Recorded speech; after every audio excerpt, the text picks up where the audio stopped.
But do you need to follow it to a T? Absolutely not. You can make up your own acronym even. You know, maybe you've got a little Michael Scott in you and you're just like, I'm gonna make it SLAM. Thank you! Which is silence, laughter, affirmations, and meditation. And you're gonna slam yourself into your day. You know, make up your own because you're an adult.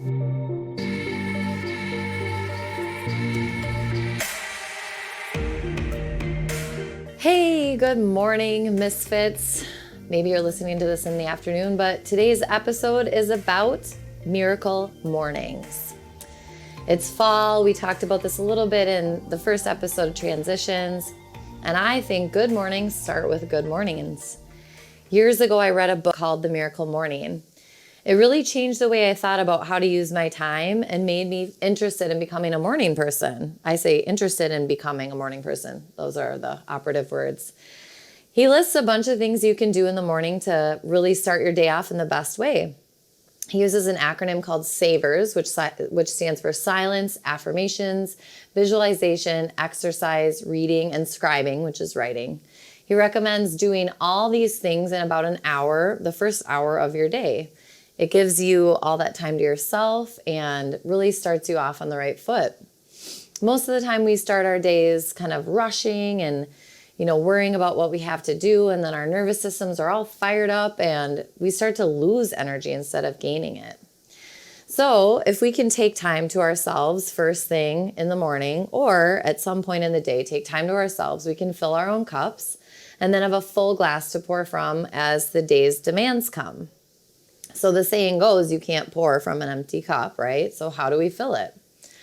Now, I know you might be thinking, I already get up at 4:45 each day because I am nursing a baby or I have to leave for work. And I hear that. I've been there. But let me ask you this question. What if you could get up and just have 18 minutes? Could you do 3 of those different things in that 18 minutes? Could you give yourself 10 minutes and do 2 of the savers things for 5 minutes each? The point is to not start your day stressing out. Starting with something small and working your way towards something big, you'll get to a bigger, long-term, better result.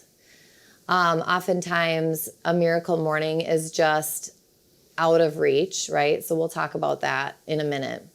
Oftentimes, we feel like there's not enough time in a day to incorporate new activities or new schedules for ourselves. But here's what I'm going to challenge you to do. Start taking a little time journaling about your day. How do you spend your free time? Are you scrolling social media a bunch? Are you watching TV shows? What about online shopping or anything that you do that might be considered a pastime? Maybe you could take some of that out and fill it with time to do a miracle morning. I mean, I don't know how many times I catch myself scrolling and I'm like, I'm just going to be on for 5 minutes. And then half hour later, well, where did the time go? So once you write down all the things you've been doing and really look at it, is there anything that you could cut out or be willing to cut out in order to give yourself some real quality time? Could you go to bed 20 minutes earlier and choose to read, write, and visualize in the morning or even before bed? Maybe you have an entire hour once you've pieced it all together and you could actually just get up a little bit earlier and feel more happy and hopeful and calm. All right. You're like, nope, I am not a morning person. Not going to happen. 100%. It's not me. I hear you. I have not been a morning person. I totally get it. And you are a grown up. That's the best part about being an adult is you get to choose things like, I'm not going to do this in the morning. Well, could you make savers a lunch hour thing? Could you take half of your lunch break and, read, visualize, write? Then the rest of your day, you're probably going to be super productive. And then maybe when your friend wants to go to happy hour, you're like, yeah, I have an extra hour at the end of the day because I did a miracle morning during my lunch and I was so productive afterward. You could also do it right before bed. You clear your thoughts from the day, maybe journal about what you did, have a gratitude list going, and then you just sleep better. Yeah, maybe you're not getting up early in the morning, but whatever. Again, it's all about taking those baby steps, start incorporating a habit, figuring out when it works best. I do want to add, do not cut yourself short on sleep. I'm a big big, huge fan of sleep, and it's so important for all of our body systems. And so if this just isn't in your wheelhouse right now, you don't have time for it, again, figure out a way to do it in the afternoon or evening without reducing the amount of time that you sleep. So as I mentioned, I am not a morning person. I don't rise early. I have to use an alarm. And when I first read this book, I was nursing an infant. I had a part-time job, and I was like, nope. I'm not going to do this. However, I did soak up the info and slowly over time started creating some habits for myself. Maybe like I got up and did a little exercise, or I got up and read. And over the course of years, I finally kind of started to create a little habit.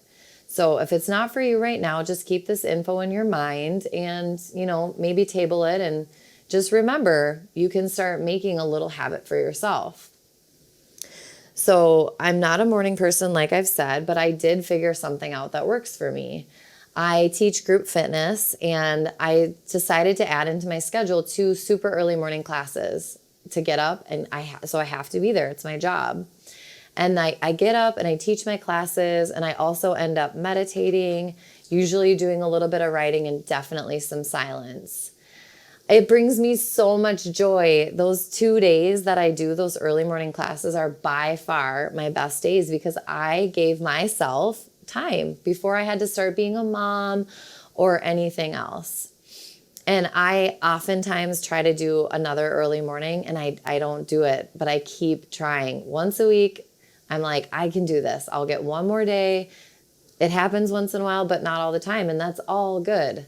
Eventually, maybe inconsistently at first, which is okay, you will start to get up. I just find my mood is so much happier, and I'm pouring from a full cup. But do you need to follow it to a T? Absolutely not. You can make up your own acronym even. Maybe you've got a little Michael Scott in you, and you're just like, I'm going to make it SLAM. Thank you. Which is silence, laughter, affirmations, and meditation. And you're going to slam yourself into your day. Make up your own shit because you're an adult. So because you are the only you, and you are the most important person, take the time to figure out how you can give yourself the best quality time for yourself. Then you can be present and pour from a full cup.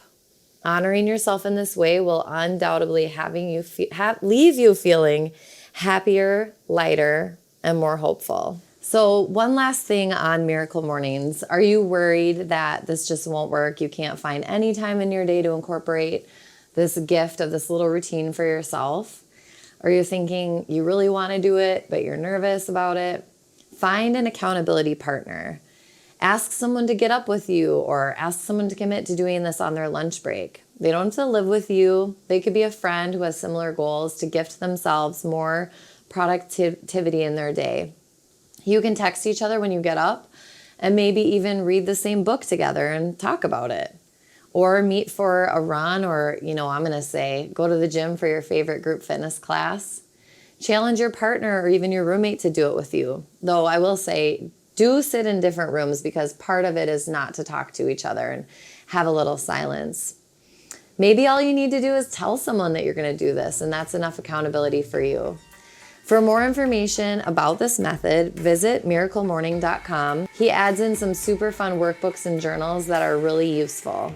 I cannot wait to hear how you incorporate a miracle morning routine into your life and all the benefits that you receive from it.